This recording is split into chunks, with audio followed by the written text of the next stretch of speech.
Dalam rangka menyambut Hari Pahlawan, gue kedatangan tetangga yang merupakan seorang living legend Indonesia. Beliau adalah orang Indonesia pertama yang bisa mendapatkan emas Olimpiade pada tahun 1992 di Barcelona. Yup, kita kedatangan the legendary Susi Susanti. Prestasinya di dunia bulu tangkis tidak usah diragukan lagi. Medali emas demi medali emas terus didapatkan. Di sini kita akan mendengarkan kisah Susi, bagaimana Tuhan menyertai perjuangan dia sampai akhirnya dia bisa diberi gelar pahlawan oleh seluruh rakyat Indonesia. Sampai pada akhirnya di tahun 1998 dia diberikan pilihan sulit dalam hidupnya. Inilah kisah tetangga kita.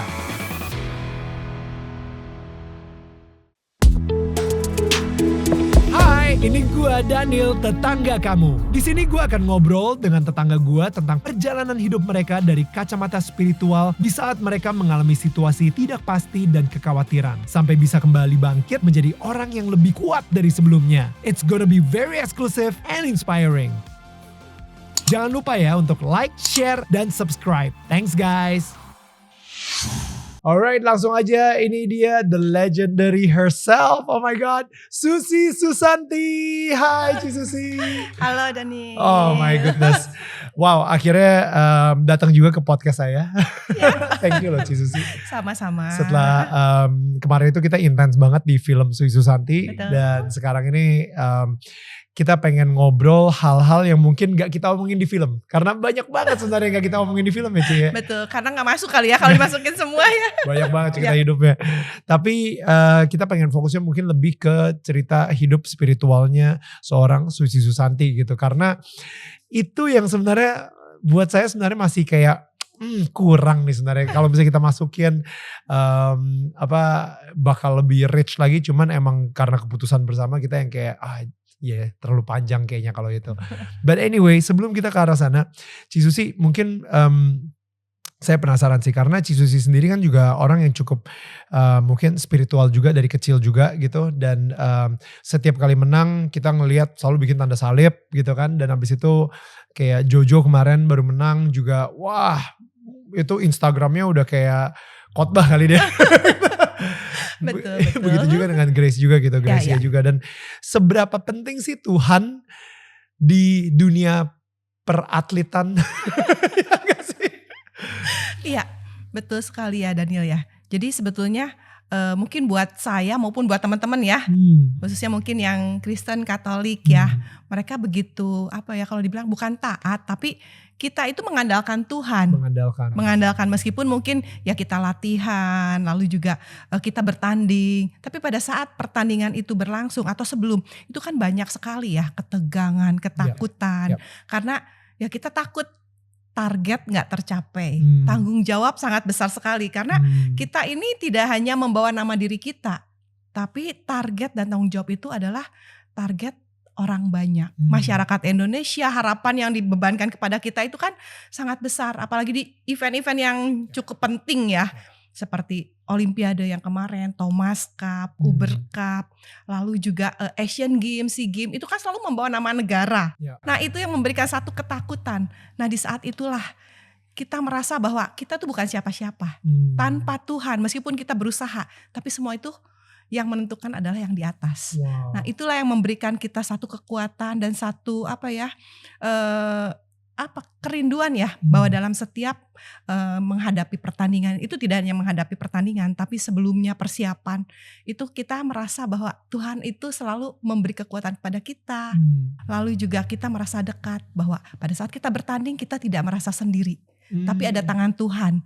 Karena banyak sekali hal-hal di saat pertandingan itu yang kayaknya mustahil, tapi karena keyakinan, karena kedekatan kita dan tangan Tuhan itu yang memberikan kita kayak diselamatkan, dan akhirnya membalikan keadaan dari yang kita pada saat itu terpuruk atau tertinggal jauh, di saat kita kebingungan, di saat kita ketakutan, itu kan sendiri, karena kan di lapangan itu lapangan besar hijau sendirian gitu. Dan lawan kita itu cukup banyak, tidak hanya lawan, bisa juga lesmen, bisa juga wasit. Dan penonton misalnya kita lagi main betul di away sekali. gitu. Ya. Ditambah lagi pada saat mungkin kita tertekan, kita melihat bahwa aduh saya harus menang. Karena ini kan sesuatu yang penting untuk negara kita. Ya. Atau mungkin tanggung jawab terhadap PBSI seperti itu. Nah itulah yang membuat kita menjadi apa ya, ya bukan mau gak mau.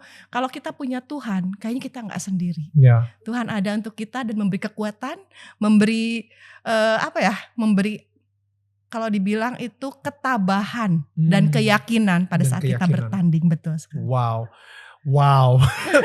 Saya ngerasa ada api barusan itu. sih. That's amazing. Dan saya setuju banget sih karena saya sendiri kan emang suka lari maraton gitu ya. Nah, kita latihan itu udah mati-matian dan di hari pertandingannya sendiri, di maratonnya itu sendiri, anything can happen. Anything can happen. Apalagi kalau misalnya saya kan cuman udahlah, beban saya itu cuman posting di Instagram keren atau enggak gitu kan. Tapi kalau misalnya untuk membawa nama bangsa, ini emang pressure-nya itu berapa ratus atau mungkin berapa ribu lebih berat gitu. Dan again ada faktor-faktor yang mungkin kita nggak duga sebelumnya tapi ternyata terjadi gitu. Dan faktor itulah yang mungkin kita minta Tuhan untuk ngelindungin dan jangan sampai itu terjadi gitu misalnya. Betul sekali, iya Daniel. Jadi banyak sekali ya pengalaman-pengalaman itu yang membuat mungkin saya juga sebagai seorang atlet juga ngalamin ya. Satu mungkin dari cedera ya. Jadi ada satu ketakutan cedera, lalu ketakutan pada saat kita bertanding melawan lawan yang lebih di atas. Pada saat kita bertanding mungkin situasi-situasi yang ya banyak lah. Tidak hanya di dalam lapangan, tapi pada saat perjalanan pun, contohnya kayak kemarin, Hendra, lalu juga Kevin mengalami sesuatu yang tidak terduga. Dia mungkin dari Prancis menuju ke Jerman, naik kereta, ternyata last minute kereta di cancel. Dia harus lari berangkat naik pesawat karena mengejarkan. Jadi hal-hal seperti itu kayaknya kita nggak bisa sendiri meskipun kita udah persiapkan dengan planning dengan matang, tapi ada hal-hal di luar kekuatan kita kontrol sebagai manusia. Betul. Itu bisa terjadi dalam perjalanan, lalu dalam pertandingan, itu semua banyak sekali yang kita alamin. Ya. Dan saya selalu percaya sih, apa yang bisa kita kontrol itu kita melakukannya dengan excellent. Betul. Trainingnya excellent, semuanya serba excellent. Tapi apa yang tidak bisa kita kontrol, udah kita cuma bisa berserah sama Tuhan aja. Betul gitu. Betul sekali. Karena outcome-nya itu bukan terserah kita lagi, itu udah terserah Tuhan gitu ya. Betul. Cisusi, kalau boleh tahu waktu Cisusi kecil tuh kan kita sering lah lihat di film, bukan sering ya, saya yang sering nonton filmnya berkali-kali. Tapi di film tersebut hubungan Cisusi sendiri dengan papa dan mama itu seperti apa sih? Karena yang saya ingat ketika kita ngobrol dulu itu papa pernah kesulitan banget dari segi finansial juga. Boleh ceritain nggak masa kecil Cisusi saat itu? Iya. Betul sekali bahwa masa kecil saya ya waktu di Tasik itu sebetulnya kami dari keluarga kurang mampu waktu itu. Jadi waktu kecil papa mama itu kan kayak home industry ya, bikin kue ya seperti itu. Jadi sempat waktu itu usaha orang tua saya itu kayak ditipu seperti itu ya. Itu ya hal pembelajaran di dalam kehidupan selalu ada orang baik dan orang yang kurang baik ya seperti itu. Akhirnya waktu itu kita jatuh. Dan ya sampai habis lah kalau dibilang karena kan ya kita bukan dari keluarga yang punya, lalu pada saat kita usaha sudah mulai naik akhirnya kan ya karena ditipu orang akhirnya kita jatuh lagi seperti itu dan kita memulai dari bawah lagi. Jadi waktu itu saya juga kebetulan karena memang hobi bulu tangkis waktu itu papa juga sangat mendukung dan dari olahraga bulu tangkis waktu itu saya juga punya tekad mungkin lebih kuat lagi ya, tidak hanya ingin meneruskan cita-cita papa, impian papa menjadi juara dunia, tapi juga ingin membantu ekonomi keluarga. Jadi waktu itu saya ingat waktu di usia 14 tahun saya mendapat kesempatan beasiswa dari Jaya Raya dan di situ ya saya tidak berpikir yang mungkin muluk-muluk seperti apa, paling tidak saya bisa meringankan beban orang tua. Saya pergi ke Jakarta dan di sana otomatis saya masuk asrama karena kan paling enggak otomatis kan saya dapat biaya sekolah gratis, lalu juga latihan gratis, otomatis papa dan mama juga gak terlalu berat membiayai, mungkin saya kan 3 bersaudara ya, jadi tinggal kakak saya dan adik saya seperti itu. Jadi itulah yang memberikan satu kalau dibilang dorongan dan semangat yang luar biasa juga, bahwa ya dari bulu tangkis saya juga ingin membantu secara ekonomi. Karena saya melihat bahwa bulu tangkis juga kan waktu itu sudah ada hadiah prize money seperti apa. Dan di situ pun jadi waktu saya ikut pertama kali pertandingan saya mendapat hadiah uang. Saya ingat waktu berapa ya, cuma 500.000 kalau gak salah ya. 500.000 ya? 500.000 itu semua saya kasihin mama papa dan itu dijadikan modal usaha untuk bangkit lagi, untuk memulai usaha. Jadi memang waktu itu teman-teman mama papa ya waktu itu kan tahu bahwa saya memang mungkin punya bakat, lalu juga ada prestasi, dapat beasiswa. Tapi pada saat mau berangkat otomatis kan butuh biaya untuk ke sana. Jadi teman-teman jadi ya itu saweran ya, mereka saling bantu maksudnya untuk memberikan ya semangat dan juga memberikan kalau dibilang sangu ya uang saku katanya buat bisa berangkat ke sana ke Jakarta. Nah dan akhirnya saya selalu paling suka sebenarnya yang pas di Sudirman Cup ya. Dan tapi sebelum di Sudirman Cup itu ternyata Cisusi sendiri juga sering mengalami kekalahan juga sebenarnya. Enggak Sudirman Cup itu mungkin bisa dibilang kayak lahirnya nama Susi Susanti di dunia media dan lain-lain gitu kan. Boleh ceritain gak yang sebelum itu, karena ini ada satu hal menarik banget nih, ini Cisusi sempat cerita juga nih ke saya nih.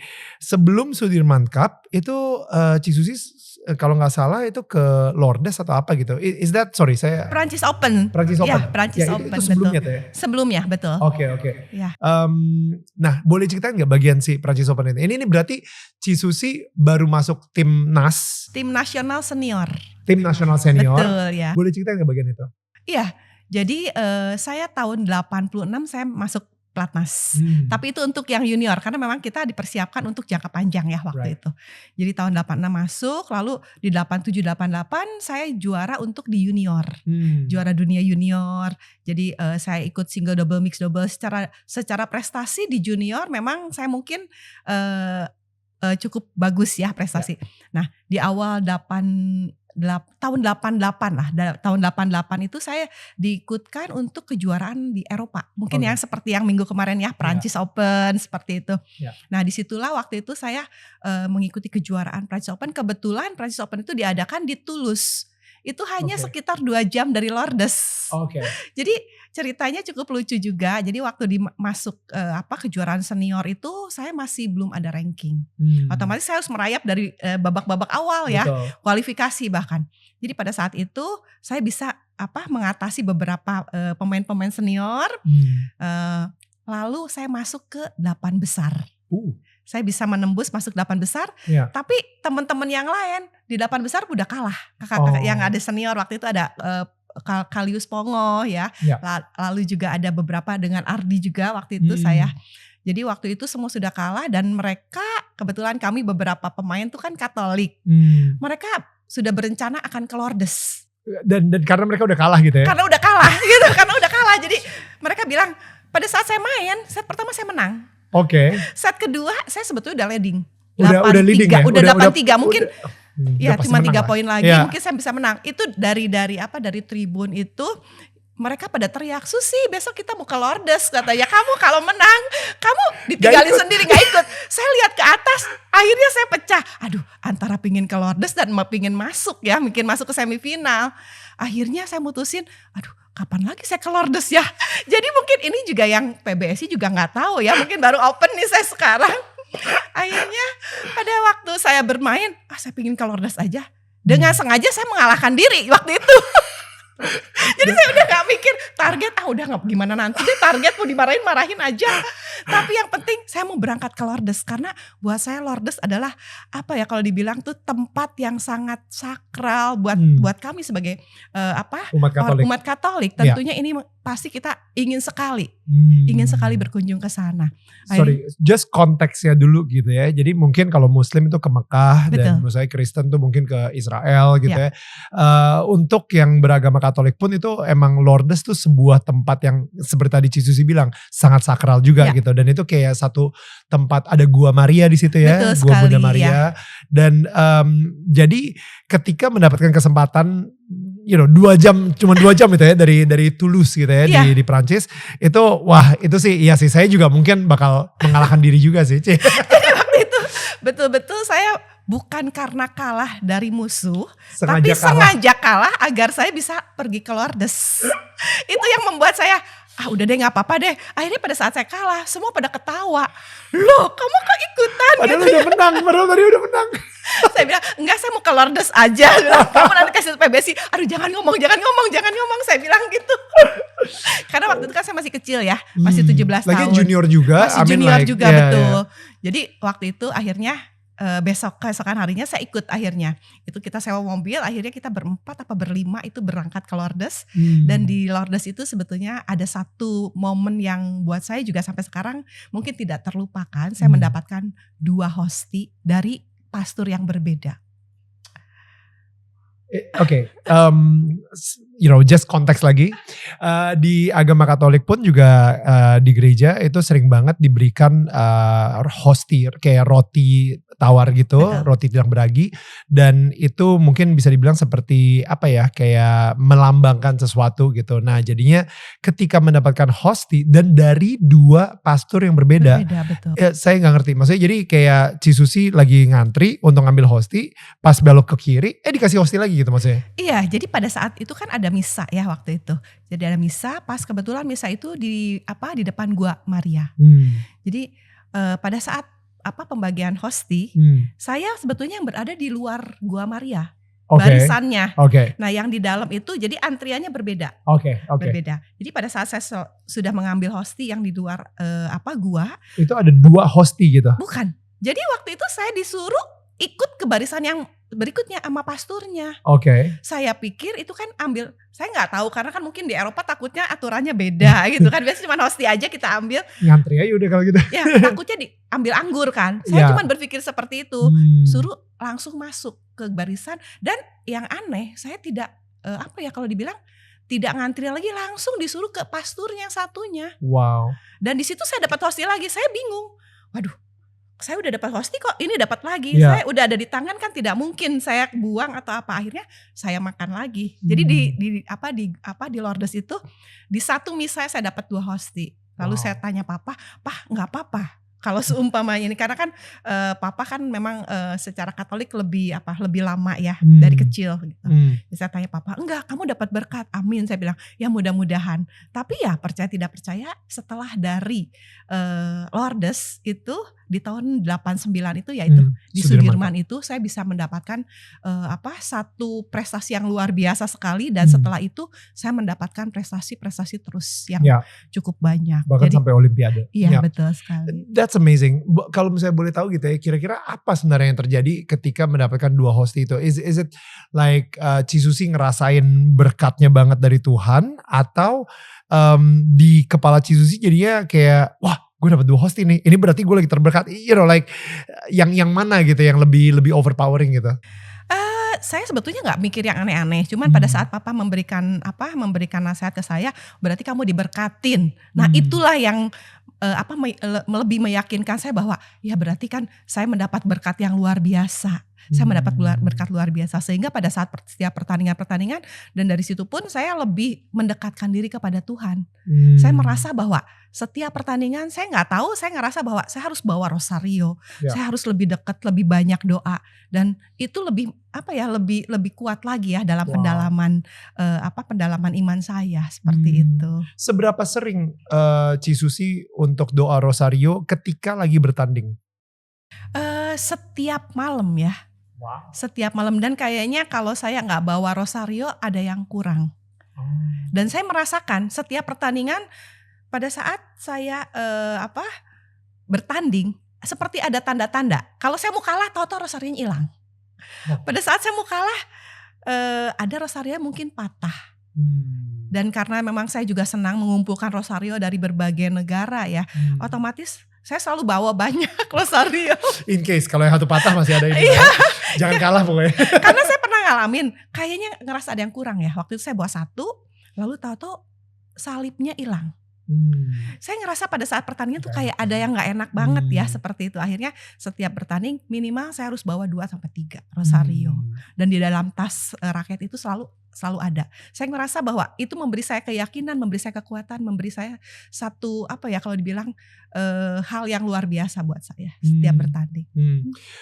Tapi kalau misalnya Ci Susi, maksudnya gini, kita ngerti kalau misalnya mengalami kemenangan itu kesannya wah ini Tuhan lagi berkatin. Tapi kalau misalnya lagi mengalami kekalahan, itu pelajaran apa yang bisa diambil dari situ? Ya biasanya pada saat saya kalah, terus terang saya selalu setiap kalah saya nangis. Wow. Karena aduh saya udah capek-capek kok saya kalah ya. Tapi setelah itu saya introspeksi dan saya biasanya merenung. Kenapa saya kalah dan saya selalu mencatat. Kenapa ya? Jadi flashback lagi saya melihat pertandingan saya kenapa di situ saya melihat bahwa oh berarti saya masih ada yang kurang. Oh mungkin memang saya masih belum layak untuk menjadi juara karena saya masih banyak kekurangan. Hal itu yang selalu memberikan saya semangat ya. Bahwa kekalahan itu bukan akhir segalanya. Justru karena karena saya merasa ada yang kurang sehingga Tuhan tidak memberikan kemenangan kepada saya. Saya harus belajar lagi lebih baik dan saya harus mungkin ekstra lebih kerja keras lagi. Jadi dalam setiap kemenangan saya memberikan satu kebahagiaan, saya bersyukur bahwa Tuhan selalu menyertai saya. Tapi pada saat saya kalah, saya juga selalu bersyukur bahwa Tuhan memberitahu saya bahwa saya masih ada yang kurang untuk bisa meraih yang lebih baik lagi. Wow.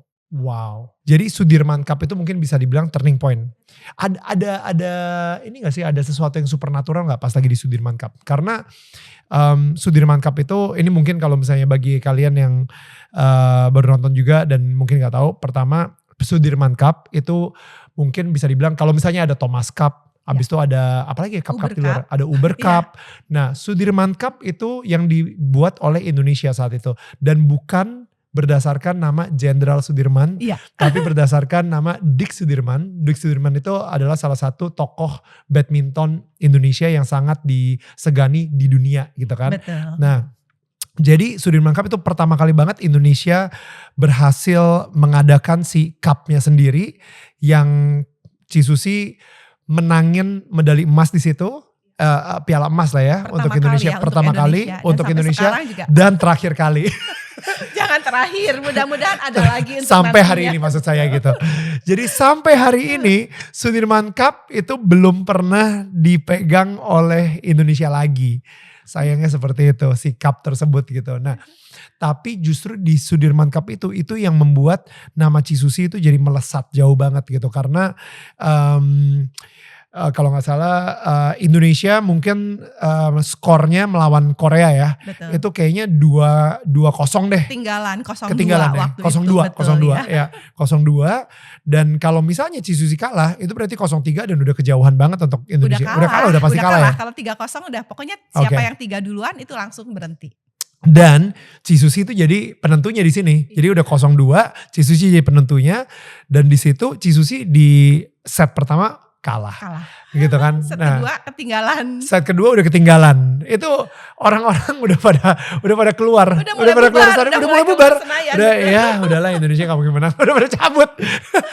So ada gak dan abis itu yang terjadi adalah Ci Susi akhirnya mulai ngejar satu poin gila banget sampai akhirnya kekejar dan di set ketiga si lawannya tersebut udah kalah mental, dia dikasih 0. Pertama kalinya di karir Ci Susi, seorang Ci Susanti. Satu-satunya bukan pertama kali ya? Satu-satunya. Saya ngasih 0 lawan ada di situ. Kalau yang lainnya biasa saya selalu meskipun mungkin lawan jauh sekali saya selalu kasih poin 1-2 poin. Masih baik gitu ya Dermawan. Tapi ini satu-satunya lawan yang dikasih 0. Iya.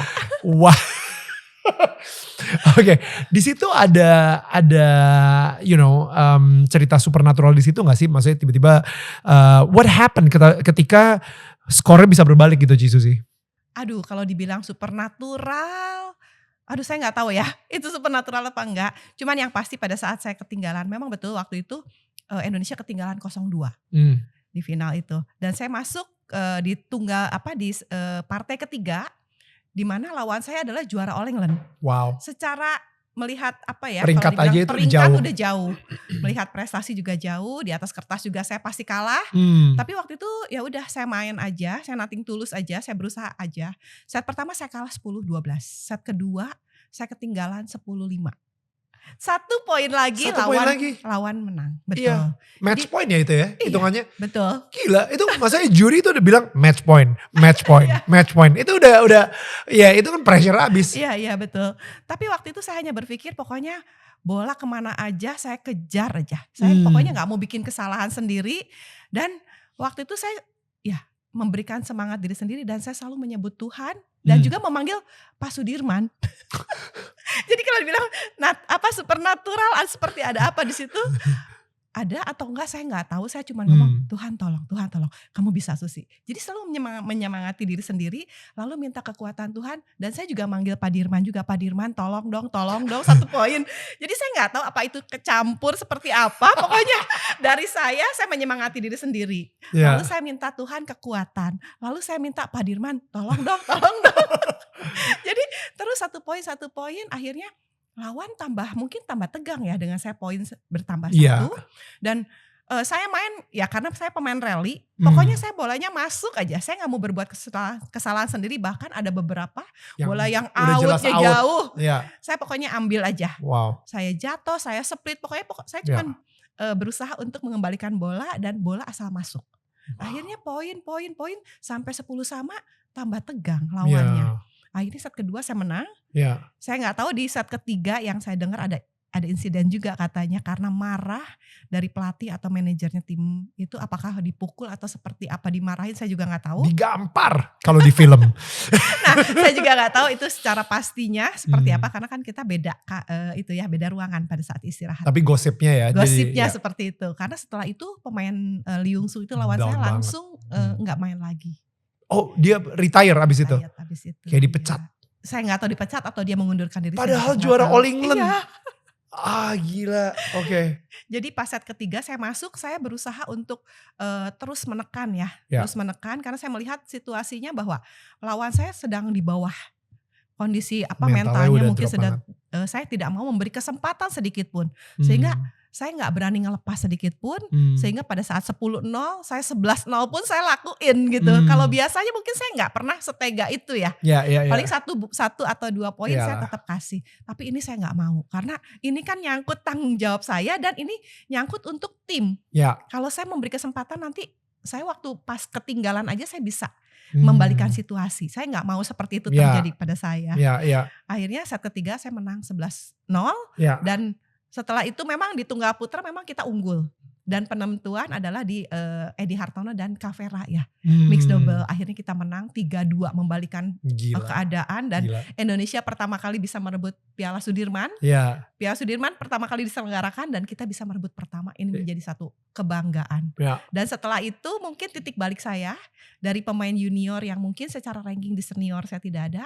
Di situ saya mendapatkan satu pengalaman yang berharga sekali.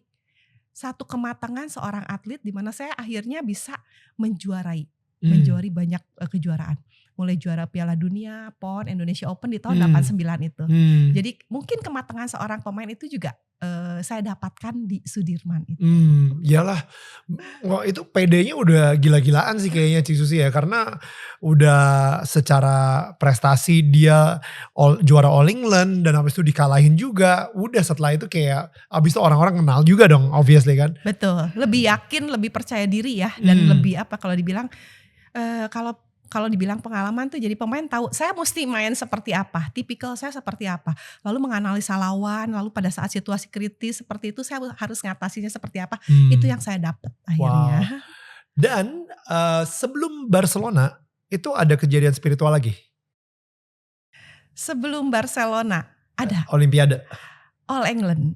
Di All England? All England. Oke. Ya, jadi waktu itu kalau tidak salah di tahun 89 atau 90 ya. Jadi waktu itu saya pergi ke All England. Jadi waktu itu saya baru nyampe waktu itu. Waktu itu masih di Wembley. Kejuaraan All England masih di Wembley. Waktu itu masih situasinya maksudnya salju ya, turun salju. Itu baru saya nyampe dari ke All England, lalu kita masukkan koper, kita mau pergi makan, cari makan karena kan waktu itu dingin sekali ya. Jadi saya ingat sekali waktu itu saya berempat, saya, Sarwenda, Alan sama Om Tong yang berangkat. Om Tong ya betul. Jadi waktu itu kita cari ada McDonald deh, kira-kira mungkin ya 500-600 meter dari hotel. Akhirnya kita berangkat makan McDonald ke sana. Di perjalanan saya melihat ada nenek-nenek. Tapi waktu itu saya kan nggak terlalu perhatian. Ya udah kita tinggalin aja, kita makan di McDonald mungkin kira-kira ada 20 menit, 30 menit ya. Kita kembali lagi. Ya, setelah itu pada saat kita kembali, nenek-nenek itu masih ada di ya cuman paling 100 meter, 200 meter lah dari dekat hotel. Akhirnya Om Tong tuh bilang, ayo urunan yuk, kesian karena nenek itu udah tua sekali, rambutnya putih. Saya masih sampai sekarang pun masih kebayang ya mukanya nenek seperti itu, apa? betul ya. Wow. Jadi waktu itu karena saya di seberang, jadi saya nyebrang akhirnya, nyebrang. Karena saya yang lain tuh mungkin ngasih 1 pon ya. Saya nggak ada koin, akhirnya ada saya uang, ada uang 1 lembar 5 pon. Jadi pada saat ngasih ke nenek itu, tangan saya dipegang. Dipegang tuh kayak digenggam. Iya, digenggam seperti itu. Kalau waktu pas mungkin yang lain ngasih kan cuman ngasih seperti itu ya. Cuman ngasih langsung ke ini. Tapi pada saat saya kasih 5 pon itu, nenek itu langsung genggam tangan saya dalam situasi yang dingin sekali, salju. Tangan nenek itu hangat sekali. Lalu dia natap mata saya nggak tahan ditatap seperti itu. Kayaknya nusuk banget sampai ke hati. Saya nggak tahan, akhirnya saya nangis terseduh-seduh ditatap sama nenek itu. Wow. Saya langsung nangis dan langsung saya lepas, saya lari ke hotel. Wow. Jadi waktu itu saya merasa bahwa aduh kok saya banyak dosa seperti itu. Jadi tatapannya itu saya kayak nusuk banget ke hati saya. Dan saya masih bisa membayangkan bahwa muka nenek itu rambutnya putih dengan baju panjang ya. Rambut putih, ininya putih dan aduh tangannya halus sekali. Hangat sekali. Itu yang saya rasakan. Lalu saya lari ke hotel, semua bingung. Ada Alan, Om Tong sama Enda ikut lari semua. Kenapa? Lalu saya bilang, kamu tolong dong, saya bilang ke Alan ya, tolong dong anterin nenek itu. Saya ngerasa bahwa aduh kesian banget ya nenek itu sendirian gitu.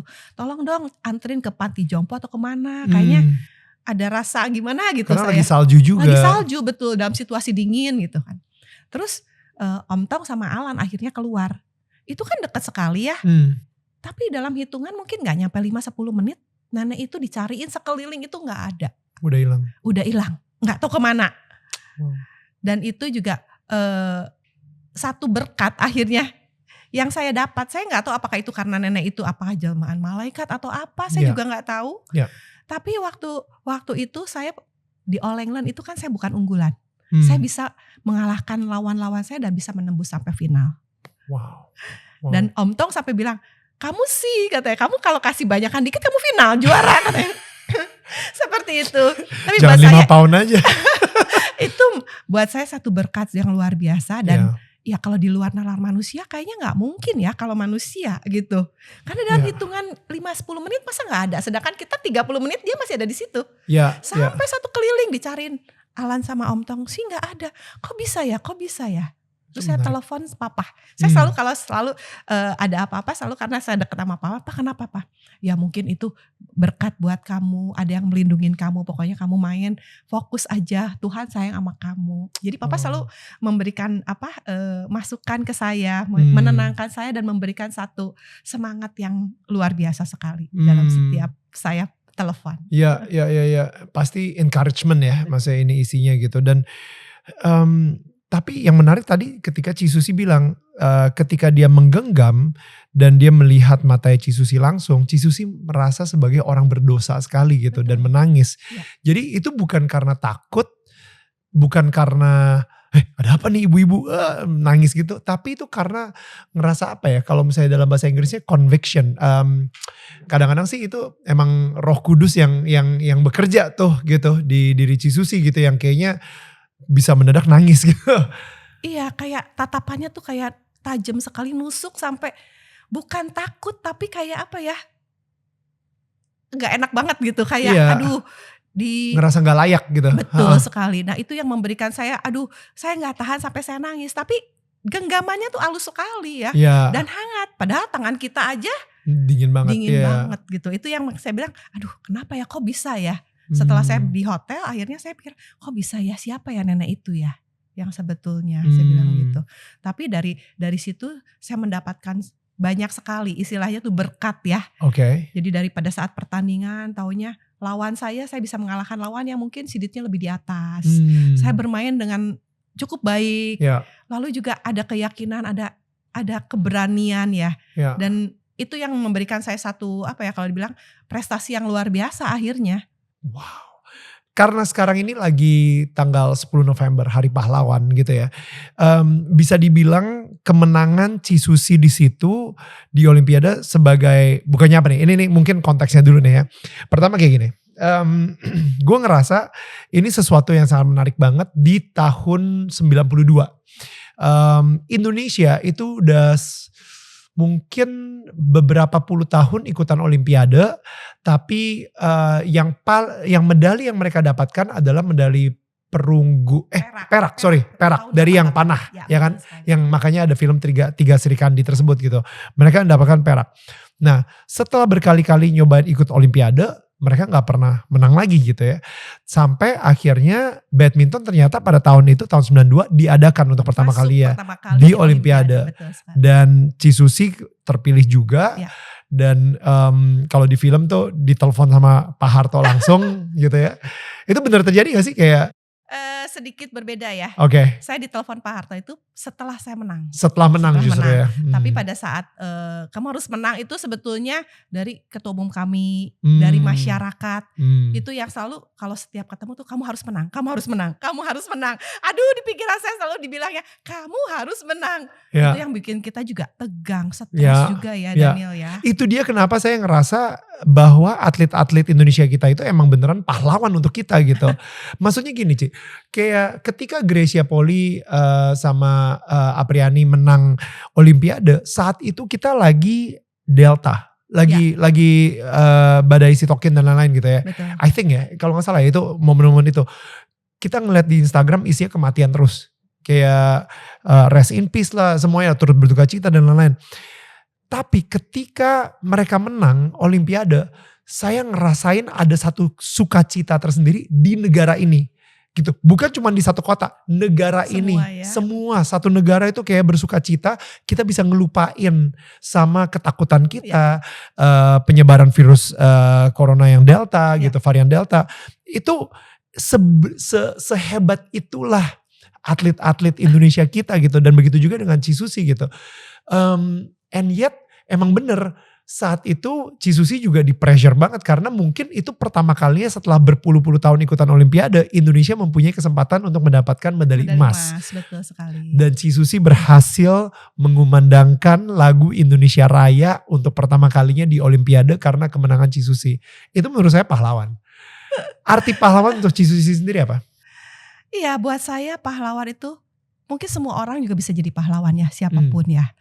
Istilahnya bisa memberikan sesuatu untuk bangsa ini, tidak hanya untuk bangsa, untuk diri kita, keluarga kita. Pastinya yang terbesar adalah untuk negara kita ya. Jadi hal yang kecil aja mungkin seperti ibu adalah pahlawan sebetulnya buat kita sebagai anak. Karena tanpa ibu kita bukan siapa-siapa ya. Lalu juga ayah.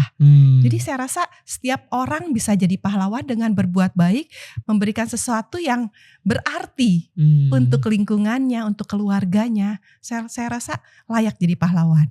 Kalau pahlawan sebenarnya tentunya pahlawan yang berjuang ya.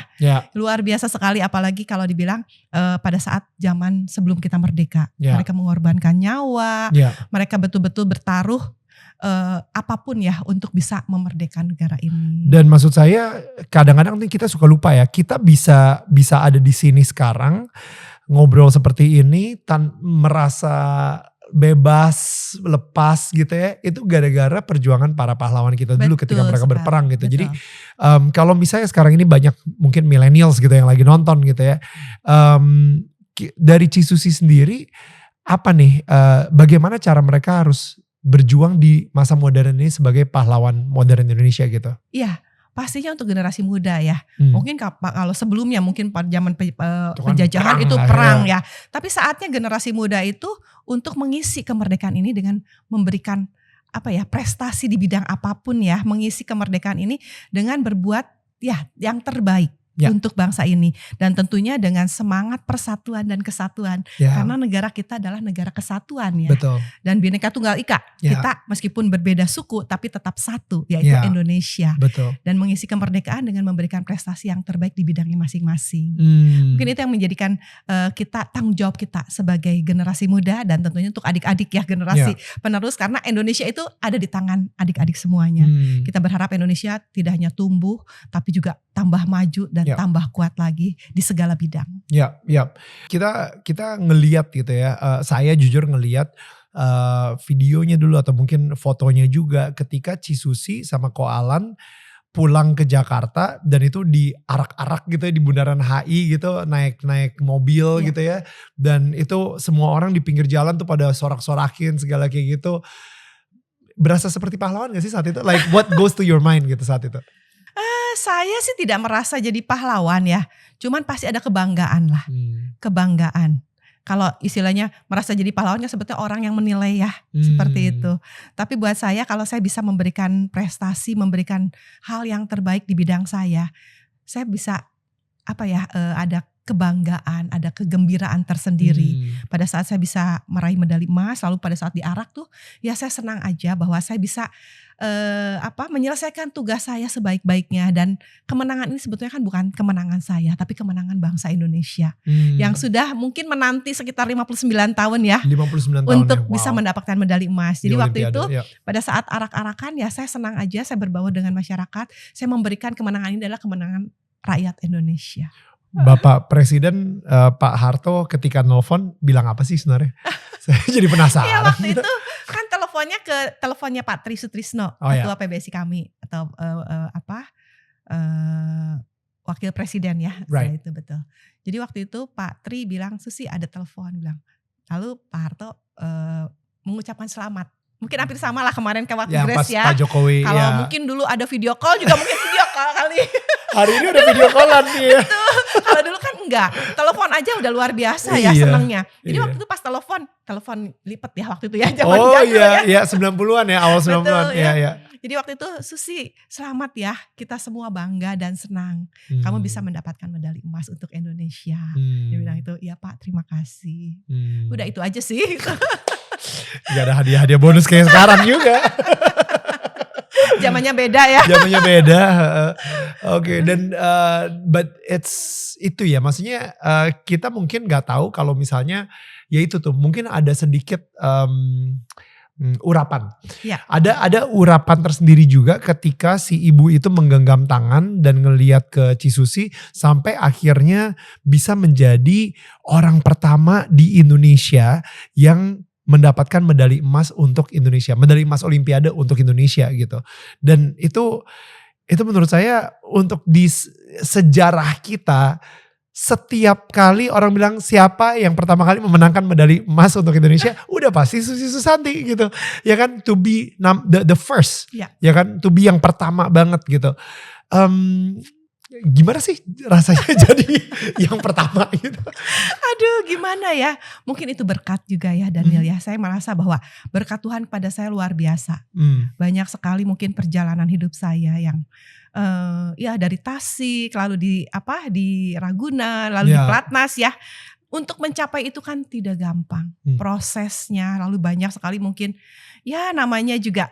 Pada saat kita menuju ke atas itu kan rintangan, lalu juga halangan, seneng gak seneng, istilah kalau kita gak jadi juara, gak kita jadi nomor 1, itu banyak sekali istilahnya ya. Ya pasti. Ya sikut-sikutan biasa lah ya, itu dimanapun gitu, itu banyak sekali.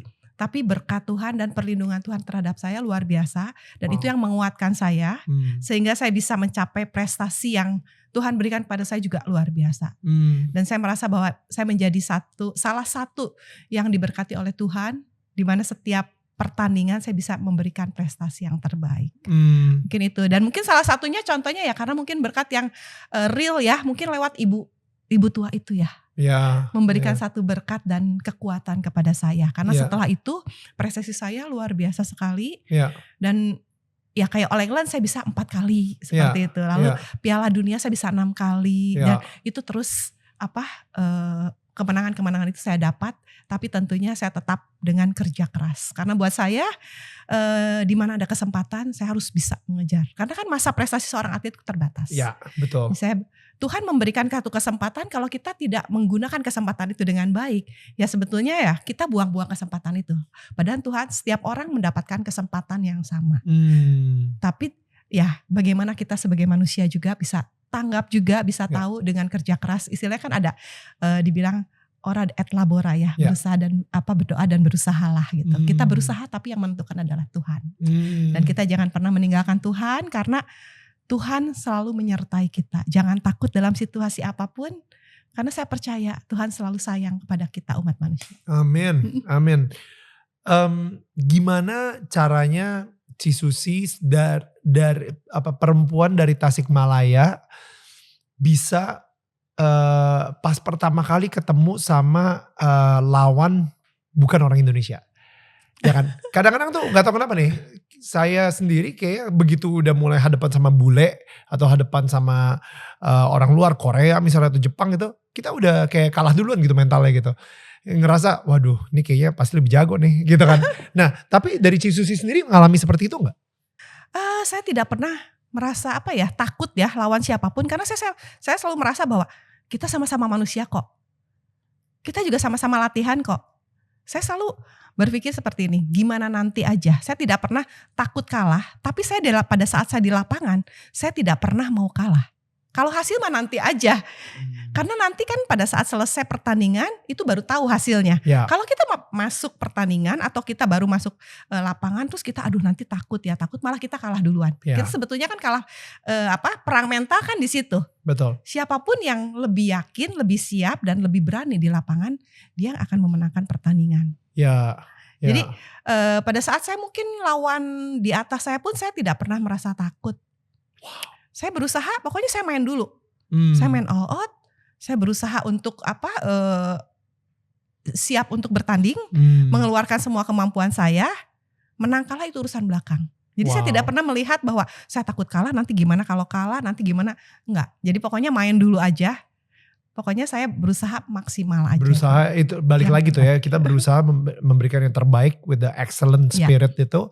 Dan nanti hasilnya biar Tuhan yang menentukan. Balik lagi betul, gitu. Ya. Itu kayak ora et labora tadi itu ya. Iya betul sekali. Saya baru ngerti tuh arti dari ora et labora. Dan karena gini sih, saya ngerasa kita ada pressure tersendiri lah ya kalau misalnya ngelawan orang luar gitu misalnya. Dan apalagi mungkin sekarang dengan keadaan negaranya pun juga kayaknya di luar tuh lebih maju dan lain-lain gitu. Padahal ini mungkin kalian gak tahu juga nih. Jadi sampai hari ini Cisusi ini sangat bisa dibilang kayak pahlawannya juga di Thailand gitu. Karena kemarin sempat diajak oleh Raja Thailand untuk main badminton bareng dia. Kalau gak salah gitu ya. Bukan raja ya. Oke. Kebetulan memang putri dari Raja Thailand itu suka bulu tangkis. Putri dari Raja Thailand, oke, iya. Jadi cucunya raja, raja, betul. Jadi cucunya raja juga main bulu tangkis, waktu itu pemain mix ya. Waktu itu sempat waktu SEA Games minta ketemu juga karena salah satu fansnya untuk putri Thailand saya gitu. Jadi waktu itu dari kedutaan Thailand di Indonesia minta untuk bisa ketemu waktu pas SEA Games di Asian Games, kalau SEA Games apa Asian Games waktu di Jakarta, saya lupa. Iya. Wow, dan itu didatengin oleh berapa ribu orang ya kalau gak salah? Waktu itu sih ya cukup ketat juga ya, juga nggak sembarangan gitu. Tapi saya di Thailand itu saya mendapatkan bintang kehormatan juga karena saya mendapat prestasi saya di Olimpiade ya. Jadi emas pertama untuk Asia Tenggara. Dan kebetulan memang raja juga suka bulu tangkis dan adik raja ya yang Putri Sirikit kalau tidak salah itu yang memberikan medalinya waktu itu. Iya ya, berarti bukan cuman medali. Wow, wait. Jadi berarti Cisusi di sini bukan menjadi orang pertama yang memenangkan medali emas Olimpiade untuk Indonesia aja, tapi untuk Asia Tenggara juga. Betul. Nah, yang keduanya itu baru dari Thailand. Emas kedua. Filipina mungkin baru kemarin ya. Oh gitu. Iya. Oh wow, oke. Wow, that's amazing. Dan abis itu ini by the way karena kita masih ngomongin soal melawan orang di luar Indonesia gitu ya. Nah ini ternyata ada satu fakta menarik juga bahwa jadi nih kalau misalnya di China itu talent scout di China keliling-keliling lagi scouting atau seleksi untuk nyari-nyari talenta baru gitu ya untuk badminton, itu mereka menggunakan videonya Chisusi masih yang itu yang saya dengar juga tuh. Iya, saya juga dengar kalau tidak salah jadi ada pelatih angkat besi ya. Kebetulan tantenya itu kan ngelatih di China. Oke. Di sana. Jadi dia bicara bahwa katanya untuk bagian talent scouting itu dia bawa video saya dan dia cari bibit-bibit yang memang mau dijadiin seperti saya, seperti itu. Dan akhirnya salah satu yang menjadi salah satu musuh bebuyutan, bukan musuh bebuyutan ya, terakhir saya mau berhenti, itu lahirlah Ye Chawing sama Gong Sichao. Kalau video tersebut. Betul. Jadi kalau ke Ye Chawing memang dicari untuk melawan saya. Jadi permainan saya tidak yang satu dicontoh, yang satu itunya untuk lawan untuk bisa bagaimana mengalahkan saya. Ini Ye Chawing yang dijadiin musuh bebuyutan saya. Itu diciptakan karena untuk memberi perlawanan pada saya, karena waktu itu pada zaman waktu saya juara itu saya mulai dari Li Lingwei, Han Aiping, ada 4 generasi China yang istilahnya ya salah kalahin semua ya. Dikalahin semua? Iya, akhirnya muncul Ye Chawing. Wow. Dan setelah itu menciptakan salah satunya Gong Sichao yang mirip permainannya dengan saya. Dan sekarang ada Chen Yufei. Mirip juga permainannya dengan Sui Susanti pas lagi muda gitu ya. Iya, betul. Ya itu, jadi videonya itu masih dipakai sampai sekarang itu untuk kayak talent scouting gitu. Dan maksudnya kita sebagai orang Indonesia itu harusnya bangga banget sama Sui Susanti itu. Kenapa? Karena bahkan pas lagi di taksi kalau nggak salah ya, itu ada orang yang ketika dikasih tahu nama Chinese-nya Chisusi itu masih jadi kayak minta foto lah, minta tanda tangan lah, masih namanya Sui Susanti di China itu benar-benar masih sangat dianggap banget gitu. Ya kan, sampai segitunya. Dan itu menurut gue kita ya itulah mungkin kriteria pahlawan modern Indonesia itu. Ya gak sih? Ya. Sebetulnya kalau bulu tangkis ya, orang selalu menyebutnya Indonesia dimanapun. Wow. Jadi sampai sekarang kayak pelatih, kalau kita cari pelatih dan negara-negara selalu nyarinya pelatih Indonesia. Sehingga kalau kita lihat Finlandia pelatihnya Indonesia. Kemarin yang Guatemala yang tahu-tahu masuk 8 besar yang mengagetkan ya. Itu pelatihnya orang Indonesia. Betul. Ternyata. Lalu Itali, lalu Prancis, lalu sampai Luxembourg. Kan istilahnya kan negara kecil ya. Pelatihnya Indonesia. Jadi banyak teman-teman kita yang melatih di hampir seluruh dunia ya. Di Turki, lalu juga di Iran. Banyak sekali. Oh, jadi maksudnya kalau misalnya kita pengen latihan lari, udah pasti kita mikirnya Kenya. Betul, gitu iya. Kalau misalnya mau bola gitu misalnya, wah ini mah Italia atau nggak Brazil gitu kan. Ya, tapi kalau misalnya badminton udah pasti selalu Indonesia. Sehingga kalau dibilang bahwa kalau orang bilang Indonesia, orang pasti akan berpikirnya bulu tangkis. Saya sempat juga mendapat cerita ya. Jadi pengurus kami ini kan dari tentara. Waktu itu dari angkatan laut kalau tidak salah. Jadi waktu pas lagi ada training di luar di Amerika di mana, pas ada kejuaraan bulu tangkis, selalu orang-orang bilang, ini Indonesia. Wow. Jadi bilang gitu. Padahal saya juga nggak bisa Susi, tapi ya saya juga tetap menang katanya. Jadi dibanding yang lain tetap katanya paling bagus saya. Oh wow. Meskipun bukan pemain profesional atau kayaknya mungkin kalau dibilang bakat paling banyak mungkin di Indonesia bisa jadi juga. Dan untuk bakat alam yang paling bagus itu pun di akun dunia. Wow, okay, that's interesting. Wow. Kita bikin film Susi Susanti itu sebenarnya karena ada satu cerita ya kan, di tahun 98 Thomas Uber Cup di Hong Kong. Ya. Dan itu mungkin bisa dibilang bibit dari ide cerita untuk membuat film Susi Susanti gitu. Nah mungkin bagi kalian yang belum nonton dong. Gak modal banget sih. Bisa nonton di Disney Plus sekarang ya kalau misalnya kalian mau nonton. Nah tapi jadi ada satu part di mana di tahun 98 mungkin kalau misalnya kalian orang Indonesia besar di tahun era 90-an pasti tahu juga bahwa ada yang namanya kerusuhan. Nah di tahun 98 saat itu di kerusuhan tersebut si Susi itu lagi bermain di Hong Kong untuk Thomas Uber Cup. Ya. Dan rumah di Tasikmalaya lagi ditargetin massa untuk dibakar. itu gila banget sih. Nah, dan abis itu pada saat yang bersamaan, of course, kalian juga teleponan dengan pemerintah dan lain-lain, dan pemerintah juga memberikan pertolongan yang terbaik yang mereka bisa lakukan gitu ya untuk timnas yang lagi berjuang di Thomas Uber Cup gitu. Nah,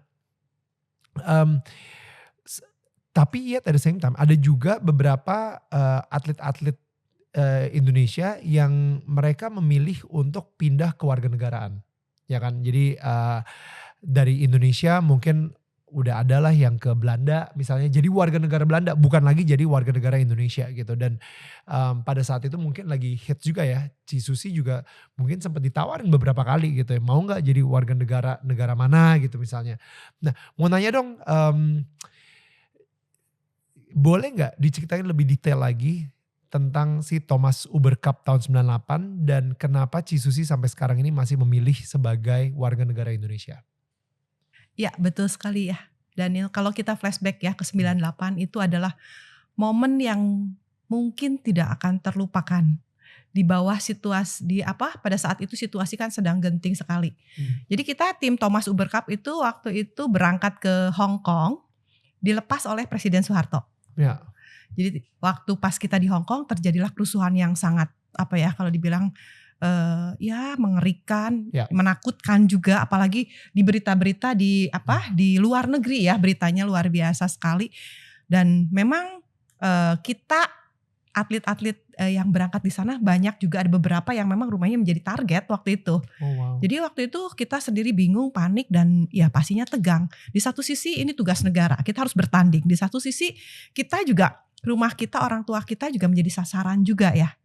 Lalu pada saat kita bertanding pun kita jadi sasaran juga oleh penonton-penonton dan masyarakat di Hong Kong. Kenapa? Karena melihat bahwa kita sebagai orang Indonesia. Wow. Tapi di Indonesia kita kebetulan karena beberapa teman-teman kami dan saya juga sebagai kaum minoritas juga menjadi sasaran juga. Kita serba salah juga. Loh, kita orang Indonesia, kita jadi sasaran. Di sana kita sebagai orang Indonesia juga kita jadi sasaran gitu. Tapi sebagai orang keturunan Chinese gitu ya. Keturunan Tionghoa ya. Otomatis kan di sini jadi sasaran juga kan gitu.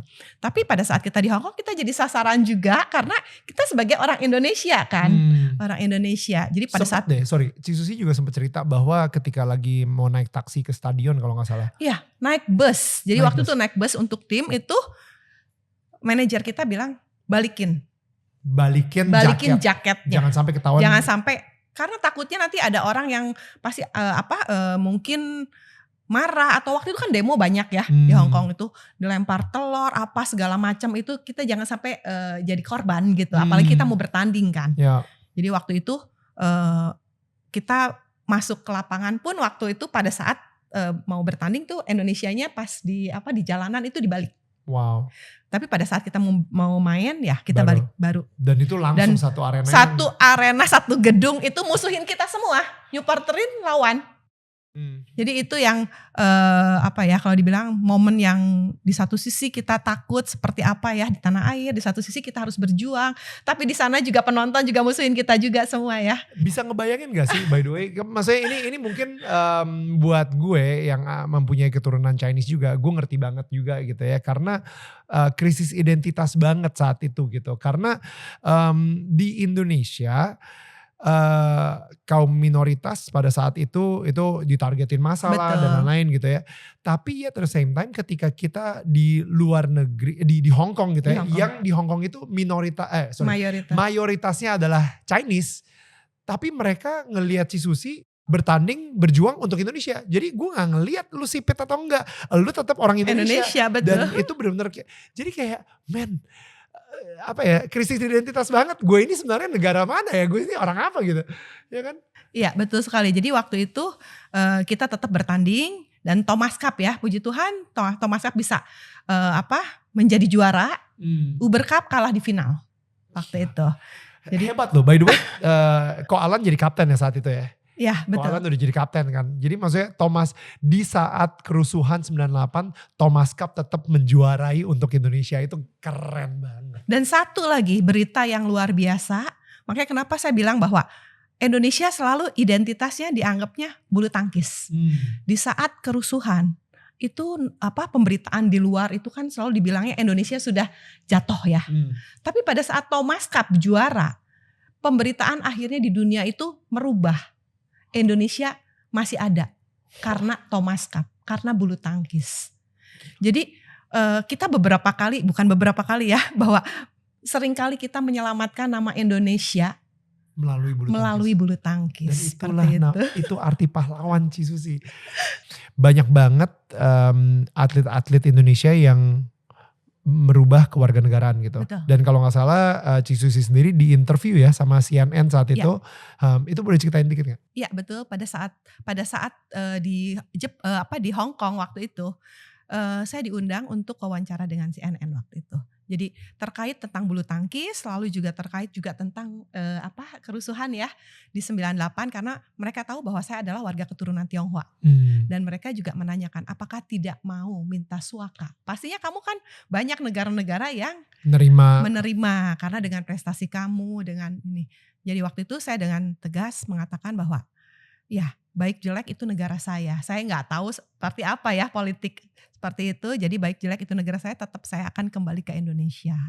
Sehingga ya sampai sekarang saya tetap ada di Indonesia, meskipun mungkin ada beberapa teman-teman saya yang setelah itu ada yang mungkin pindah warga negara, ada di mana-mana ya. Karena apa Cisusi bisa sangat confident untuk ngomong hal tersebut. Emang itu sesuatu yang menyedihkan sebenarnya. Betul. Ketika kalau misalnya Cisusi saat itu sudah ada pilihannya di depan mata. Banyak negara-negara yang sudah siap untuk menerima seorang Susi Susanti. Itu sedih banget, pemenang emas Olimpiade pertama untuk Indonesia tapi sekarang udah menjadi warga negara lain gitu misalnya. Itu sedih banget emang. Tapi saat itu Cisusi mikir apa untuk tetap memutuskan mencintai Indonesia? Iya, yang ada dalam pikiran saya bahwa saya lahir di Indonesia. Saya besar di Indonesia, Indonesia adalah tanah air saya. Keluarga saya ada di Indonesia, orang tua saya ada di Indonesia, baik jelek Indonesia adalah negara saya. Jadi kalau kerusuhan atau apapun itu kan saya nggak ngerti apa-apa. Yang saya tahu mungkin bahwa saya adalah orang Indonesia. Wow. Nggak semua orang loh punya pemikiran seperti itu. Tapi ngomongin soal pengantin Olimpiade, kita panggilin pengantin yang satunya lagi ya. Kalau kita langsung aja, ini dia Alan Budi Kusuma. Oke, wow, ini dia pengantin Olimpiade, benar-benar duduk di rumah gue sekarang ini ya, tetangga kita. Dan Ko Alan, thank you so much again for coming juga sama Cisusi juga gitu. Dan I think gue selalu excited sih kalau ngomong sama Ko Alan sendiri gitu ya. Banyak banget dapat tips-tips tapi lebih ke arah bisnis. Bukan ke arah badminton, lebih ke arah bisnis gitu. Jadi kita kebanyakan ngomong soal Aztec justru ya. Alan Susi Technology. Nah itu merek raketnya yang sekarang ini udah dibeli sama MAP juga ya. Diinvest dan dibeli sama MAP juga. Betul. Dan itu udah ada di berapa cabang sekarang di seluruh Indonesia ya? Cukup banyak, mungkin ada 400 toko mungkin ya. Wow. Sport station. Ya, dan itu amazing by the way, karena ini transisi yang sangat smooth banget. Orang mikirnya, wow iyalah ya mereka udah pastilah mereka akan pengantin Olimpiade. Ya pastilah mereka bisnis sukses. Tapi sebenarnya nggak kayak gitu kan sebenarnya kan, gitu kan? Jauh ya. Jauh. Mulainya. 180 derajatnya loh. Wah jauh sekali, karena kan ya terus terang aja kan kita dari kecil kan tidak ada pendidikan khusus untuk bisnis. Ya. Kita kan hari-hari mungkin dari umur berapa ya? 5-6 tahun kita sudah main bulu tangkis. Hari-hari main bulu tangkis. Ya. Pagi sekolah, sore bulu tangkis pagi. Hampir 30-40 tahun ini seperti itu. Jadi sebetulnya pengalaman untuk bisnis sih enggak ada. Iya. Dan tapi akhirnya Aztec bisa sesukses ini juga, dan habis itu ada bisnis lain juga kayak sports massage gitu. Nama-nama ini apa? Fontana, betul itu dia. Saya takut salah, saya mikirnya selalu Fortuna gitu. Itu ruang karaoke di mana gitu. Oke, Fontana dan saya sendiri juga sekarang sejak lari lumayan konsisten dengan maraton dan lain-lain, saya ngerti sih kenapa sports massage dibutuhkan banget gitu. Sangat dibutuhkan, Sangat dibutuhkan sebetulnya. banget. Tidak hanya untuk atlet tapi juga sebetulnya untuk masyarakat. Betul. Dan itu menurut saya yang paling bagus untuk sports massage ini ya, daripada kayak misalnya pijitnya juga yang Kalau pakai yang nggak ngerti ya, itu, soalnya itu membahayakan otak. bisa keseleo, bisa lebih parah gitu. Maksudnya dengan adanya si sports massage ini mereka juga udah dipelajarin banget gitu kan, secara profesional. Nah, Kolan sejak menjadi pengantin Olimpiade, padahal saat itu belum married. Gimana tuh? Aja ya. Ya kan? Ya.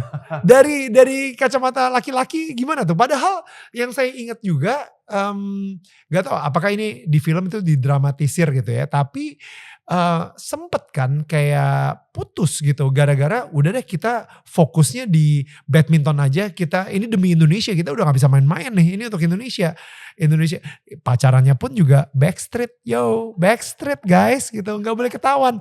Backstreetnya itu bukan cuma sama PBSI-nya ya. Backstreetnya itu sama satu Indonesia gitu. Karena kalau media ketahuan mereka pacaran, media itu akan itu dihancurin banget sih ya. Kayak benar-benar diinin banget gitu. Dihukum banget lah headline-headline-nya gitu. Nah jadi kok Alan tuh backstreet tiba-tiba begitu udah menang barulah media bilang pengantin Olimpiade. Padahal gue belum married nih. Itu gimana tuh Alan? Ya tentunya kita juga akhirnya senang juga Daniel. Jadi gak backstreet terus. Sebetulnya untuk menjawab, saya sudah ngobrol sama Susi lah bahwa susah nih mau klaim atau memberikan satu penyanggahan atau nggak seperti itulah, susah itu Nil. Jadi akhirnya saya bilang ya satu-satunya jalannya kita harus juara nih. Wow. Karena ya tentunya kedua orang tua kita kan keras Nil. Jadi kalau ada apa-apa pasti telepon, lu kalah pacaran terus ya? Waduh kan siapa lagi saya bilang. Jadi di media tentunya itu juga keras sekali Nil. Jadi kalau kalah itu kebanyakan pacaran. Waduh. Susah juga ya, padahal lawannya lebih bagus dari saya waktu main.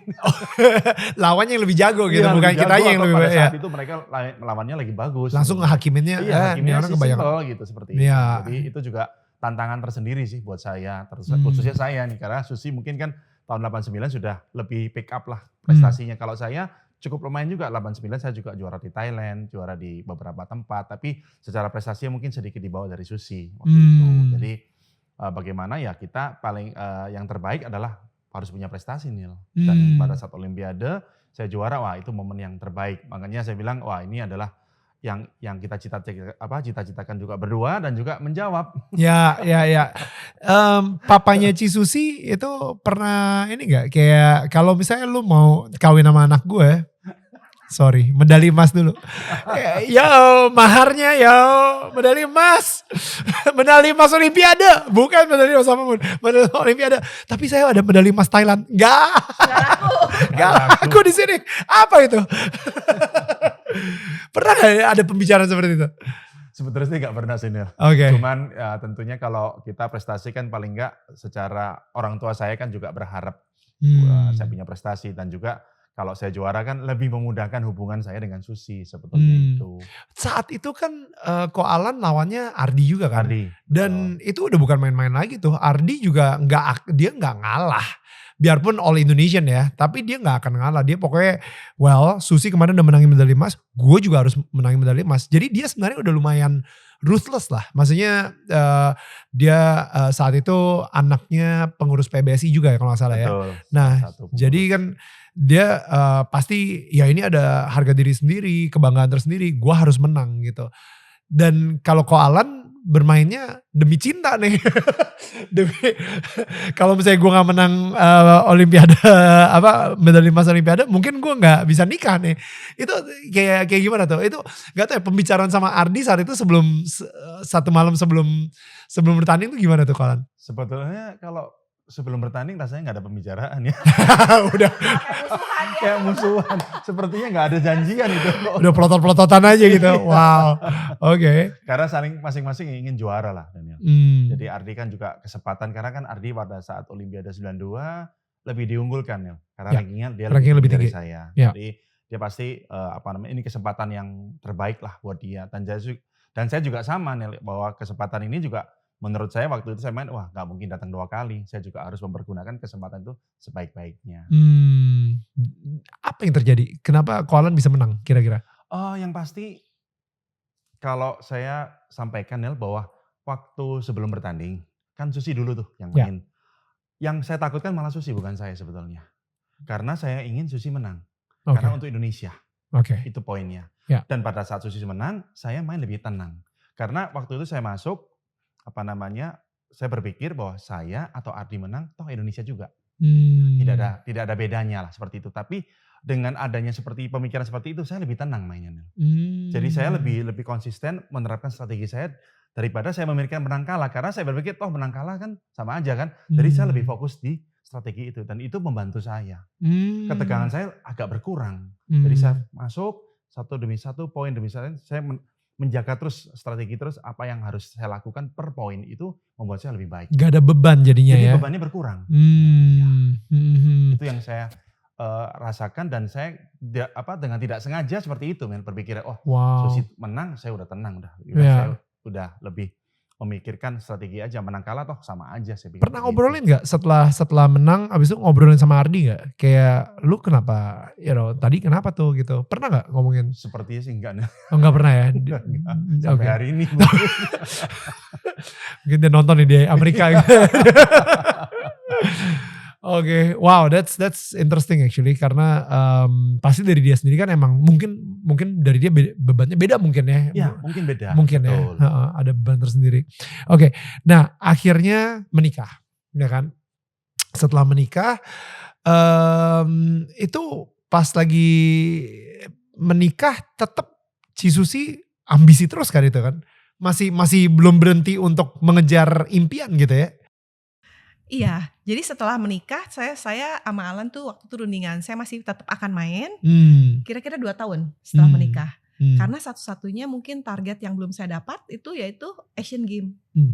Jadi setelah Asian Games baru saya bilang saya baru mundur. Mau gantung raket lah. Betul, gitu setelah Asian Games. Jadi waktu itu Alan pun udah setuju. Jadi kita menikah dulu tapi tetap 2 tahun saya masih tetap main. Jadi kesepakatan udah seperti itu. Karena semua medali itu udah di dunia ini yang ada badmintonnya itu udah didapetin semua nih sama Ci Susi gitu ya. Dan medali emas semua lagi kan. Medali emas. Campur juga ada. Oh ada ya. Iya tapi kan kalau misalnya Asian Games sebenarnya udah menang. Oh iya kalau Asian Games saya udah ada perak dan perunggu. Nah, tinggal emasnya aja nih yang belum nih. Iya. Nah, jadi yang kalau kompetisi lainnya itu udah emas semua. Ini tinggal si Asian Games saya nih gatal juga nih ya. Asian Games emas gitu ya. Nah, and then what happened? Iya, jadi pada saat persiapan menuju Asian Games ya. Terus tahun 98 Agustus. Jadi saya married tahun 97. Ya. Saya pikir 98 akhir setelah Asian Games itu saya akan berhenti. Oh ya. Tapi di saat 98 Agustus ternyata saya dinyatakan positif hamil. Jadi pertandingan terakhir tuh saya waktu itu masih pertandingan. Itu saya nggak tahu. Yaitu di Singapore Open. Jadi saya final kalah dari Ye Chaoyi ngerubber set dan itu masih saya nyeplit kiri kanan pas pulang. Kok kayaknya saya terlambat ya. Mensnya terlambat lalu saya cek. Saya cek pun saya nggak berani pakai atas nama saya karena 2 bulan lagi kan Asian Games. Karena itu persiapan menuju Asian Games. Jadi pada saat cek pakai atas nama pelatih saya. Ternyata saya sudah positif hamil 5 minggu. Wow. Jadi pada saat pertandingan itu saya udah hamil 1 bulan. Oh my Dan goodness. itu masih kayak normal aja. Ya. Setelah tahu hamil langsung saya diem, nggak berani gerak. Ya. Nah itu yang memberikan saya satu ketakutan, kebingungan. Lalu saya ditanya, gimana mau terusin ambisi di Asian Games atau mau meneruskan kehamilan saya? Kalau meneruskan ambisi di Asian Games itu berarti harus menggugurkan bayinya dong? Iya betul sekali. Jadi sebetulnya waktu itu satu kebingungan ya. Saya tanya Alan, saya tanya Mama, semua nyerahinnya ke saya. Wow. Terserah. Semua bilang terserah. Wow. Di satu sisi kalau secara manusia ambisi saya satu-satunya yang belum saya dapat yaitu Asian Games. Ya. Tapi di satu sisi ada bayi yang sudah ada di dalam perut saya. akhirnya dalam satu kebingungan, ya udah saya berdoa aja. Dan pada saat itu saya merasa bahwa Tuhan udah kasih saya seorang bayi. Dan ya di agama Katolik, kalau saya sampai buang itu berarti kan dosa. Saya takut dosa. Akhirnya saya bilang, udah saya berhenti. Jadi saat itu saya langsung memutuskan untuk berhenti. Dan saya meneruskan kehamilan saya. Karena saya percaya Tuhan sudah memberikan jalan yang terbaik buat saya. Saya tetap manusia biasa. Kalau mungkin saya meneruskan mungkin ambisi saya ingin menjadi sempurna sebagai manusia. Tapi saya kan harus mengorbankan anak saya. Akhirnya saya memutuskan, saya lebih takut kepada Tuhan dan takut dosa ya waktu itu.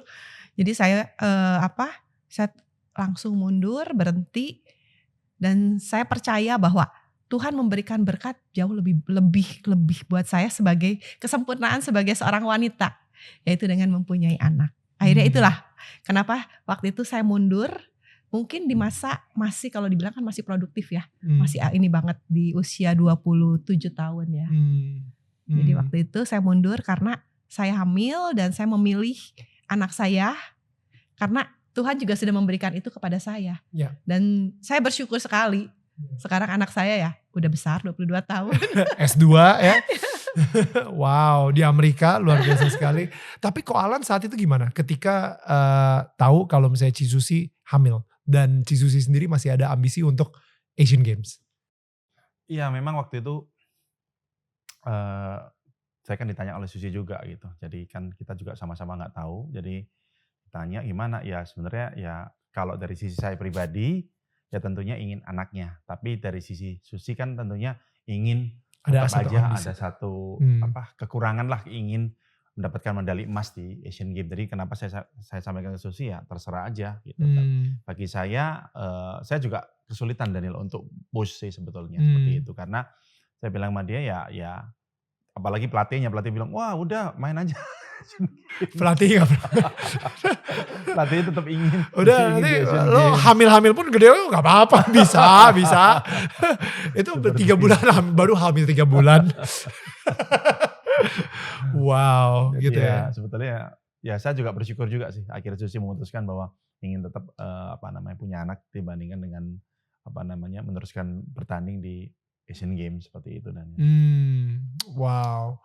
Saya ngeliat ya kayak ada postingan Ci Susi kemarin pas Asian Games di Indonesia dengan Jojo, Ginting, siapa lagi ya? Pokoknya banyak banget. Kevin, yes, itu banyak banget medali-medali emas sekarang. Jadi sebenarnya 1 medali emas yang mungkin Ci Susi dambakan terbayarkan dengan 4 medali emas saat ini gitu.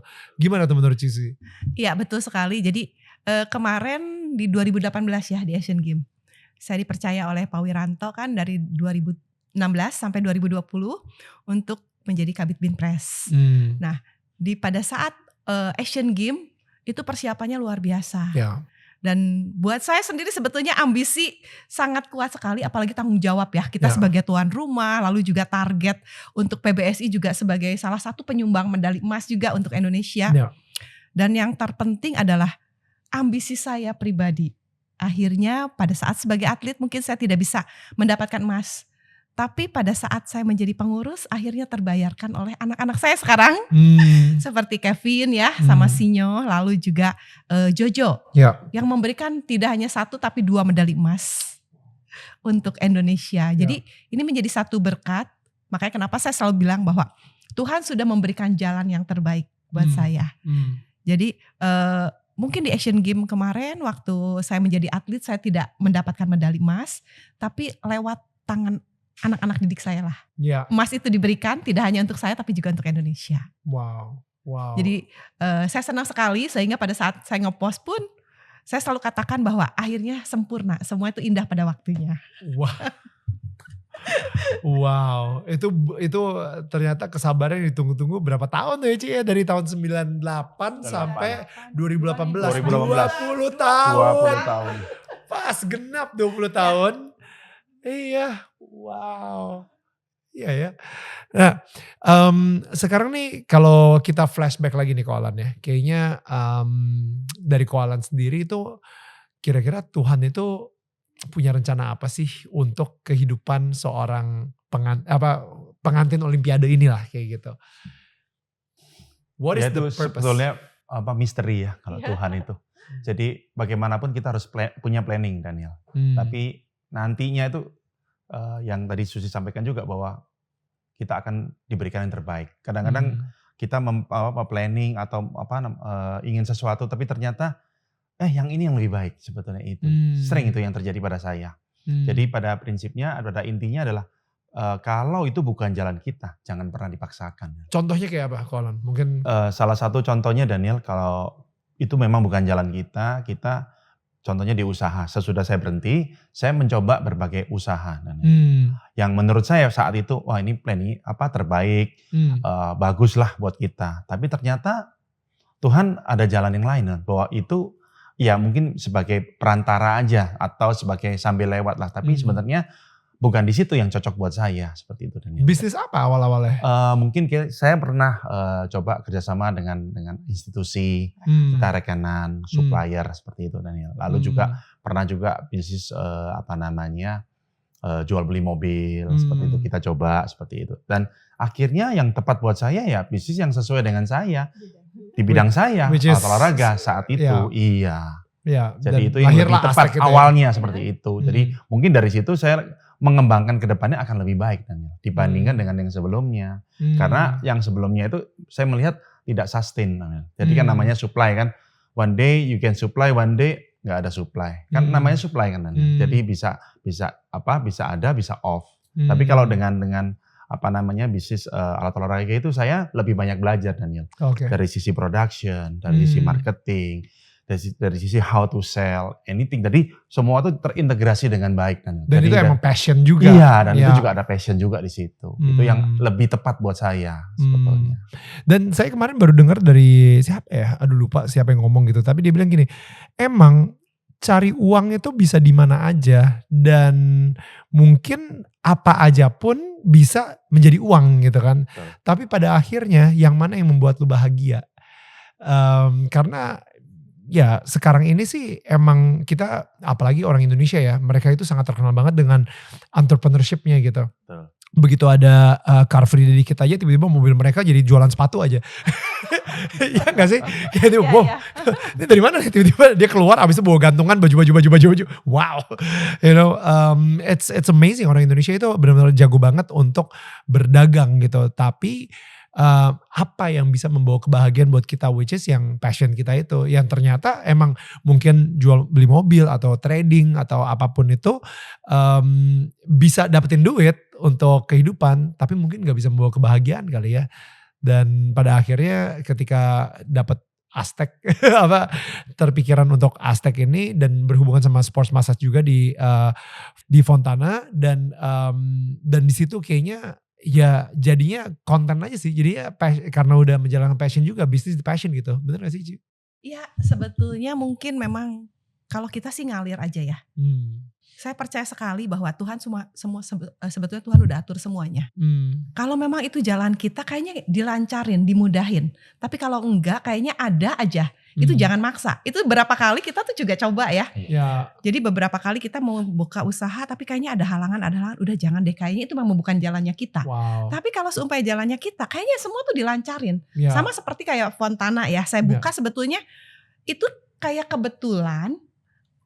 Saya kan di olahraga ya. Di olahraga pasti kan butuh untuk sport massage, terapi seperti itu. Lalu teman-teman kita yang terapis juga kan kenal. Lalu banyak tetangga, banyak temen yang kayaknya waktu kemarin tuh gimana sih kalau ini ke Seleo kemana? Akhirnya saya selalu arahin udah ke si ini gitu, ke teman kita yang terapis. Lalu kenapa nggak kita bikin ya? Kita cuma kepikiran gitu. Kita lihat ada opportunity, kenapa jadi cuma penyambung lidah aja? Akhirnya iseng-iseng itu langsung kita bikin. Pertama juga ngontrak, sampai pertama kasir kita ambilin sendalnya, ini semua turun semua gitu. Tapi dengan berjalannya waktu ternyata kayaknya lancar-lancar, malah ya terus berkembang. Akhirnya ya mungkin itu memang jalan kita. Tapi kalau bukan jalan kita udah coba ya, kita beberapa bisnisan kayaknya bukan, ya selalu mentok. Jadi saya percaya sekali bahwa kita hidup tuh yang ngalir aja. Kalau memang itu di jalannya, ya Tuhan yang akan Tuhan memberikan berkatnya juga. Tapi gitu tetap kita berusaha tetap ya. berusaha. Betul. Wow. Dan yang terpenting buat saya maupun Alan ya, kita punya planning. Tapi yang terpenting adalah ya, saya percaya tabur tuai ya. Ya. Kalau kita menabur kebaikan, pasti kebaikan itu akan menjadi hasilnya pun akan yang kita tuai. tuai. Dulu kan kayaknya Cisusi bilang bahwa pas lagi tanding Rosario gitu kan, dan abis itu pas di lapangan itu benar-benar kayak berserah banget, berkomunikasi lah sama Tuhan gitu ya. Tuhan gimana nih, Tuhan aku pengen menang, atau Tuhan gimana cara menang, bla bla bla gitu. Sekarang ini bagaimana hubungan Cisusi sendiri dengan Tuhan? Padahal udah nggak lagi di lapangan gitu misalnya. Iya, sampai sekarang pun saya selalu apa-apa selalu saya bawa dalam doa ya. Oke. Dan saya percaya sekali kalau yang mungkin yang selalu tiap hari yang saya saya percaya ada satu doa yang dari saya main sampai sekarang selalu saya doa tiap hari itu Santa Brigida. Oh, oke. Setiap saya punya masalah, setiap saya punya keinginan apapun, Tuhan selalu kabulkan. Wow. Jadi saya percaya sekali dengan kekuatan doa. Kekuatan doa, dan saya percaya sekali Tuhan pasti akan memberikan yang terbaik. Ya, amin. Dari Ko Alan sendiri gimana? Hubungan Ko Alan sama Tuhan sendiri gimana? Iya, kebetulan ya sejak ya kan Susi juga membawa pengaruh juga positif buat saya. Jadi mungkin dulu kalau doanya saya ya ada, enggak seperti itu. Timbul Kalau tenggelam. lagi butuh doa, begitu nih, lagi susah.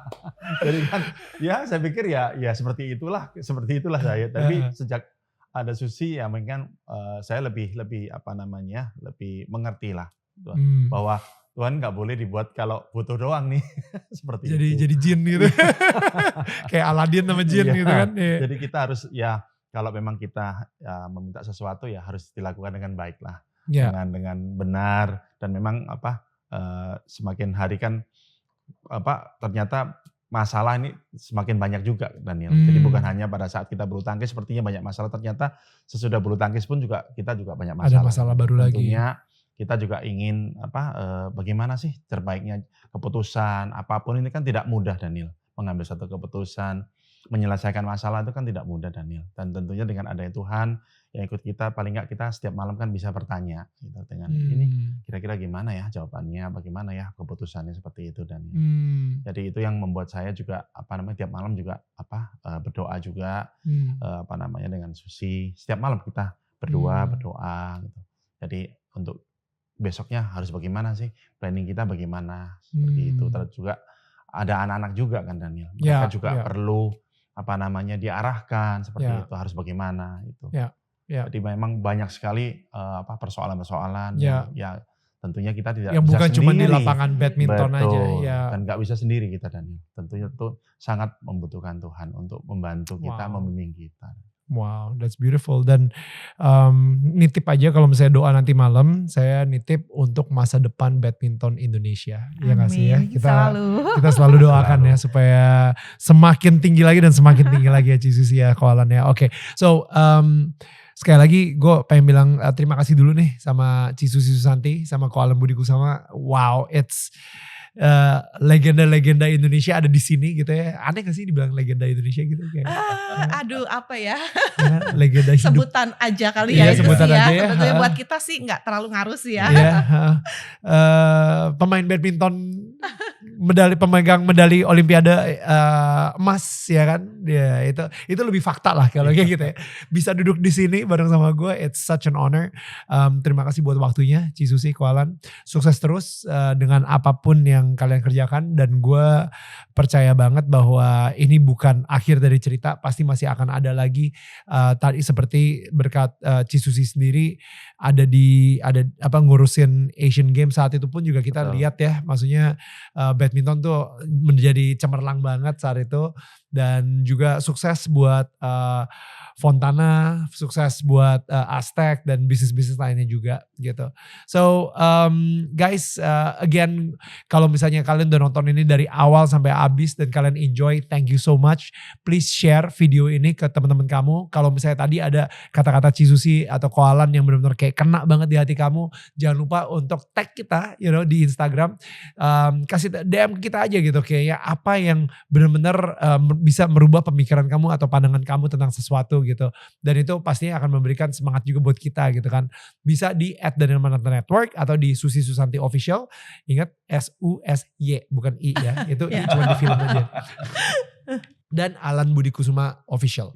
Dan pastikan juga kalau misalnya kalian belum subscribe, klik subscribe karena setiap kali kalian subscribe dan mempunyai engagement sama kita, algoritma YouTube itu akan nge-spread lagi message kita dan mungkin orang-orang yang gak pernah denger kita itu bisa tiba-tiba muncul di homepage-nya dia gitu, pembicaraan kita juga gitu. Dan pastikan juga kalau misalnya kalian belum follow podcast kita, ini kita udah ada di seluruh digital platform podcast, di Spotify dan di lain-lainnya juga, Apple Podcast dan lain-lain.